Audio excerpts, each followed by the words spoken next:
Hey, everybody. Welcome back to the podcast. For those of you guys that are new, my name's Brad. I like to help people start or scale medical practices, and I myself own a multi-million-dollar medical practice. Today, let's talk about you don't have a patient problem. You have a marketing problem. I'll admit I'm even self-talking to myself here in this podcast because everyone, myself included, needs to market way more than you think you need to market. And I would say this is probably the number one complaint that I hear from a lot of you guys. Every doctor I talk to says the same thing. I just need more patients, man.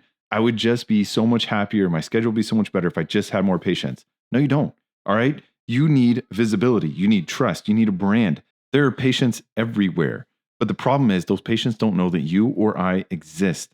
And how do you get in front of them? You've got to market. Okay, stop if you've heard this before, but I feel like the biggest lie we tell ourselves is that doctors conflate being a good clinician with being discoverable. So many of you guys are like, but I was voted like the best resident, or oh my God, I won like best doctor in my area for 7 years in a row. That's fine. All right. That's great. Good for you. I love that you're winning the best doctor, but nobody knows about it except you and maybe your mom. You can be the best physician in your city and you have a waiting room that's half empty, and that ain't going to pay the bills. Quality does not market itself. The hospital system figured this out decades ago. That's why they spend millions on billboard. And they're doing this while you and I are spending $0 on updating our brand, our website, our image. I mean, hell, have you seen on LinkedIn or on Twitter or even Facebook, people are always complaining like, I can't believe that so-and-so like sponsored a team. I mean, hell, I remember when I was in Houston, I was like, damn, UT Houston took out probably 100 billboards or more all over Houston. And UT Houston also like started sponsoring the Texans, the football team. Then they started sponsoring the Rockets and all these other teams. They probably paid tens of millions of dollars to get this sponsorship. Is it a waste of money? It's marketing dollars. It's something that I myself didn't even understand. I remember driving through being jealous, being like, why the hell is UT putting up a freaking billboard here when they've got so many patients that they barely can't contain themselves? It's because they have competition. They have Baylor, they have Methodist, they have MD Anderson. You've got to stay relevant in people's minds. If you don't stay relevant, people are never going to know that you're the greatest. And here's the problem, okay? If you rely on word of mouth, then maybe you'll find yourself in the same problem that I found myself. I found myself in the problem of like, oh, gotta go see Dr. Brad. He's the best. He took his time and spent forever with me. And then all of a sudden, next thing I know, I'm seeing all these chronic fatigues, difficult patients, all the level 5ers. You know what I'm talking about? Those patients that truly need a hell of a lot. And I feel so sorry for them, but they want an hour-long visit every single freaking time. Hell no. That leads to burnout, all right? I get that those patients need a lot of help, but you're not in control of your brand. You're not in control of your message. The message that was out there for me was Dr. Brad's going to spend forever with you. And that's what I got until I started marketing the hell out of my practice. The reason they are doing it is because it works, and it works so damn well. The reason why I'm doing it now is because it works, and it works so damn well. So what does a marketing problem actually look like? No patients can't find you. They can't find you on Google because maybe you didn't set up your Google business profile correctly. Maybe you didn't put all the keywords and you didn't put a good description on Google business profile. Maybe you never set up Apple Maps, Yelp, Bing, all the other things to link to your website so that you can build that SEO, that domain authority. That way you can tell Google, no, this guy or this gal, they're the best sleep doc in Dallas, Texas. Your reviews are either outdated, non-existent. Oh my God, non-existent is the worst. If you have less than 10 reviews, you got to get those up. Ask family and friends, someone you've helped out before. Here's one, and I am talking introspectively to myself here. You have no social media presence while your competition absolutely does. Oh my God. If you go to my medical practice name, Thrive Medical right now, my Instagram, horrible, absolutely atrocious. I have like 9 posts in the 8 years that I've been open. Is that going to stay this way forever? Hell no. Now that I've got the money that I've built to where I am, I'm hiring a social media manager at this point in time. The reason I also say it is I'm not perfect. Google gets me a ton of patients. ZocDoc, horrible architecture, horrible everything. However, it gets you patients. It is the most expensive way to acquire a patient, but you got to do what you got to do in the beginning, and you got to market, and you got to market big. The other problem is referral sources may not even know your name. There's other doctors here in town that have approached me saying, hey, Brad, I've got a so-and-so clinic here in town. Recently, a sleep medicine doc just came to my practice. Dude, you've been open 15 years. I had no idea that you existed. You're like 2 blocks away from my practice. Why have you never come in? And then here you are sitting talking about you may end up having to close. You're not making enough money. You're cash flow negative. Well, hey, I'm glad you're in here. Better late than never. But Jesus Christ, man, When you were dead and your clinic is dead, why didn't you come across the street and say, hey, there's Brad. He's got a primary care, 5 locations now. Maybe I should introduce myself to him. The other thing is you're not top of mind in your community. You've got to constantly be putting pressure out there on Reddit, on Yelp, on everywhere. And as much as I hate Yelp, Nextdoor, you've got to constantly have your brand out there, and you've got to encourage people to talk positively about you. All right, so what's going to fill a practice really fast? Online reviews. Everything is now taking online reviews super importantly. More important than that is not just a 5-star review, but let's say you're a psychiatrist. You need the reviews to somehow mention, wow, Dr. So-and-so, Dr. Brad is the best psychiatrist in all of Dallas, Texas. He treated my depression so well. Wow, Google is really taking those and just putting so much credit to that. And if you have a lot of reviews that say you're the best sleep doc in town, you're the best psychiatrist in town, that has the most weight. Number of reviews matters, but also writing things in those reviews absolutely matters. The next one from Google's number 1 for us. Then the next one, organic, word of mouth.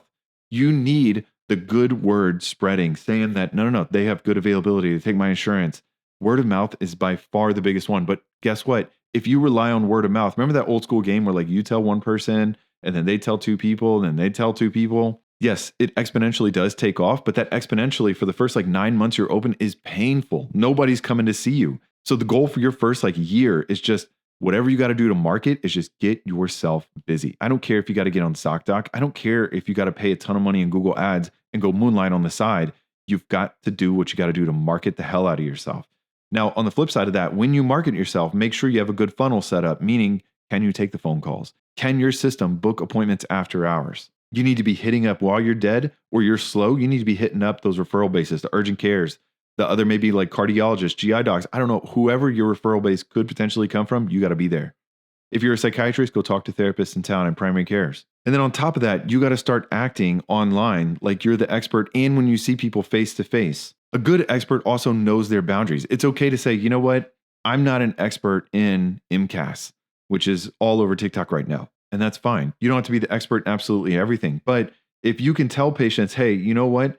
For your rheumatoid arthritis, this is a stepwise plan. I'm an expert in it. We're going to treat it. You're going to be on the best medications that I'm going to help get you. And I'm going to take great care of you. Me and my practice are going to take great care of you.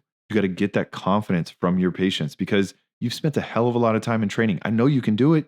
The problem is, though, is that I needed a mindset shift. I didn't start marketing until we opened our second location. And then I realized, holy crap, this is why people market, because it works. It gets you so many new patients. Hell, we're getting over 1,100 new patients a month at this point in time.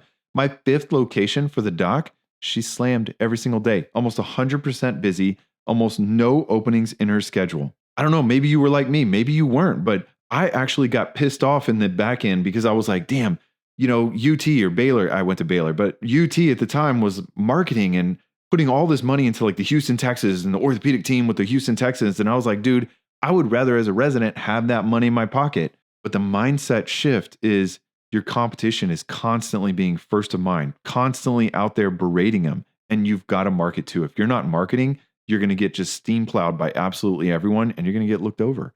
Or it's going to take forever for you to grow. Hell, even if you look at like Hims and Hers online, they're spending 40 to 50% of their revenue, top line, they spend on marketing to acquire patients. I've talked to a few of you guys that are like, you know what? I want to start my own online weight loss clinic. Awesome. Good for you. But you know, you're competing with a multi-billion-dollar industry that is spending 40% of every dollar that comes in right back into the marketing engine. Now, let me also tell you something that I've been doing wrong that I admitted to one of you guys recently is Google made so much freaking money. It continues to make so much freaking money for me that I've ignored the other avenues. TikTok, ignored it. Instagram, ignored it. Facebook, ignored it. Reddit, ignored it. Just allowed on organic everything. That's the wrong way to do it. Now, I will say I did what I had to do as a one-man show and Google makes me a lot of money. So I just focused on, honestly, word of mouth, organic Google actually ads, and then ZocDoc. I do ZocDoc paid ads for those individuals that I basically doubled the size of my practice in the last 6 months. I got to get people busy.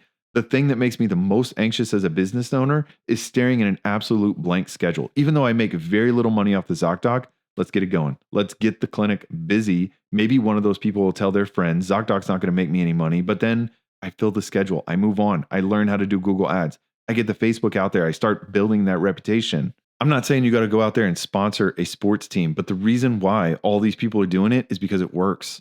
And it's such a mindset shift of you, instead of being the employee, being pissed off, being like, well, I would have liked some of that money they paid the Houston Texans, be the employer, be the owner. And then that way you can have control over the marketing. You can reap the benefits of getting more than 1,000 new patients a month and the financial amazingness that brings. A lot of docs think that marketing's beneath them. That's a very broke mindset dressed up as professionalism. Every patient you don't reach is a patient who ended up at a competitor. They are outspinning you in every way on Google Ads, on Instagram, TikTok, and that's okay.